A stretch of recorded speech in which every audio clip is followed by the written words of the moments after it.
Mulugu BRS నేతలపై తీవ్ర స్థాయిలో ఫైర్ అయ్యారు మంత్రి సీతక్క. బలవన్ మరణాలపై వారికి సవాల్ విసిరారు. ఎవరి పాలనలో అక్రమ కేసులు బనాయించారో రికార్డులతో చర్చకు సిద్ధమని ప్రకటించారు సీతక్క. తాను గిరిజన బిడ్డను కాబట్టే బీఆర్ఎస్ నేతలు టార్గెట్ చేశారని మండిపడ్డారు.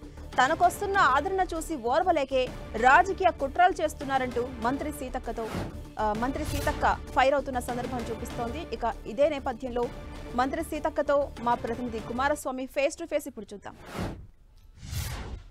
రాష్ట్ర కేబినెట్ మంత్రి సీతక్క సొంత నియోజకవర్గం సొంత జిల్లా అయినటువంటి ములుగులో పొలిటికల్ హైటెన్షన్ నెలకొంది. ఒకవైపు బీఆర్ఎస్ ఇప్పటికే నిరసనకు పిలుపునిస్తే చెలో ములుగు పేరు మీద కాంగ్రెస్ కూడా అదే తీరు లోపల తగ్గేదేలే అంటూ నిరసనకు పిలుపునిచ్చింది. అసలు ఈ పొలిటికల్ హైటెన్షన్ ఎందుకు, సీతక్క టార్గెట్గా రాజకీయాలు ఎందుకు కొనసాగుతున్నాయి? ఒకసారి సీతక్కతో మాట్లాడిపోయింది. సీతక్క చెప్పండి, మీ సొంత నియోజకవర్గం బడుగుల బిడ్డ మీరు, మీ నియోజకవర్గంలో ఇట్లాంటి అల్లకల్లోలం అలజడి సిటీ పోలీస్ యాక్ట్ తేవాల్సినటువంటి అవసరం ఎందుకు వచ్చింది? ఈరోజు మా వ్యవసాయ శాఖ మంత్రి తుమ్మల నాగేశ్వరరావు గారు, వ్యవసాయ శాఖ కమిషన్ మెంబర్స్ అందరూ కూడా గత సీజన్లో పంట నష్టపోయినటువంటి రైతులకు 5 కోట్ల రూపాయలు ప్రైవేటు కంపెనీల మెడలు వంచి ఈరోజు ఇస్తున్నాం. 10 సంవత్సరాల్లో అనేక పంట నష్టం జరిగింది. విత్తన కంపెనీల మూలంగా నష్టం జరిగిన రూపాయి గత ప్రభుత్వం ఇయలే, కంపెనీలతో కుమ్ముక్కయ్యారు. దీన్ని డైవర్ట్ చేయడం కోసము కుట్రలు చేసి సీతక్కను బదనం చేయాలని ఒక బడుగు వర్గాల బిడ్డలు ఎప్పుడు కూడా మరి వాళ్ళేమో ఉన్నత కుటుంబాలు, ఉన్నత కులాలు, ఉన్నత దొరల కాబట్టి వాళ్ళ బిడ్డలకు ధీటుగా కింది వర్గాల బిడ్డలు ఎదగొద్దు అనేది వాళ్ళ కుట్ర.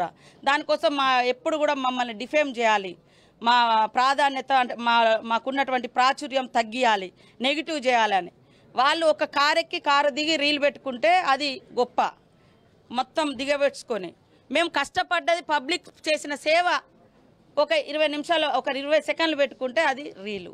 అంటే వాళ్ళ తెలివి, వాళ్ళ దుర్మార్గమైనటువంటి ఆలోచనలు మనకు అర్థమవుతున్నాయి. కాబట్టి మేము ఎప్పుడు కూడా ప్రజల పక్షాన ఉన్నాం. వాళ్ళని ఇక్కడ ఎవరు పట్టించుకోవట్లేదు. పక్క నియోజకవర్గాల నుంచి దిగుమతి చేసుకొని పోలీసులు ఏదో చేస్తున్నారు అనేటువంటిది చేస్తున్నాం. నేను ఒకటే సవాల్ చేస్తున్నా, మేము 1.5 ఇయర్లో ఒక్కరి మీదనన్నా కేసు పెట్టినట్టుగా అక్రమంగా నిరూపించండి. మీ 10 ఏళ్లలో ఎన్ని కేసులు పెట్టారో మేము నిరూపిస్తాం. అంటే రమేష్ అనేటువంటి యువకుడు, మిమ్మల్ని అభిమానించేటువంటి కార్యకర్త ఆత్మహత్య చేసుకోవాల్సినటువంటి అవసరం, అందులో ఇందిరమ్మ ఇల్లు గురించి ఇప్పటికే 4 పైన కేసు అయింది.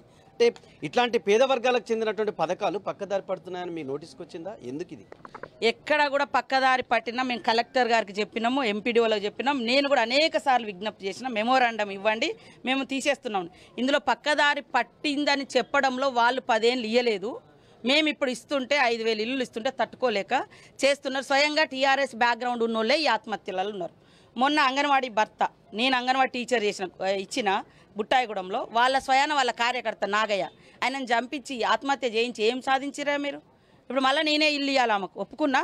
సెకండ్ విడతలో ఫస్ట్ విడతలో ఇస్తాం. అంగన్వాడీ కార్యకర్త కాబట్టి ఇవ్వలేదు, ఇప్పుడు ఖచ్చితంగా ఇప్పుడు ఇస్తాం. అప్పుడు కూడా 50,000 నేనే సాయం చేసిన, హాస్పిటల్ పోయినా. ఇప్పుడు కూడా ఈయన చనిపోయిన దాంట్లో ఆయనకు ఇల్లు ఉంది, చిన్న ఇల్లు పెద్దది ఉంది. రోజు ఆడ తిడుతున్నారంటే ఇప్పుడు నిన్ను ఎవరైనా తిట్టిరు అనుకో, నువ్వు పోయి దాడి చేయడం కాదు కదా, పోలీసులకు కంప్లైంట్ చేస్తావు. పోలీసులు వచ్చారే, తిట్టకురా బాబు, నీ పని నువ్వు చూసుకొని చెప్పిపోయారు. దానికే ఆత్మహత్య జరిగిందా లేదా ఇంకా మాకు కొన్ని రిపోర్ట్స్ ఉన్నాయి కాబట్టి నిన్న మా వాళ్ళు పోయి కూడా కేసు పెట్టారు. దీని మీద సమగ్ర విచారణ జరపండి. అంటే క్యాబినెట్ మినిస్టర్గా ఉన్నారు, మీరు అధికారంలో ఉన్నారు. అంటే మీరు చెలో ములుకు పిలుపునియాల్సినటువంటి అవసరం ఏంది? ఇంత హంగామా, కార్యకర్తలు, జెండాలు, ఇదంతా ఎందుకు? ఇది మా నాయకులు. మీరు మొన్న పొంగులేటి శ్రీనివాసరెడ్డి గారు వచ్చినప్పుడు ఇదే ర్యాలీ చేసినాం.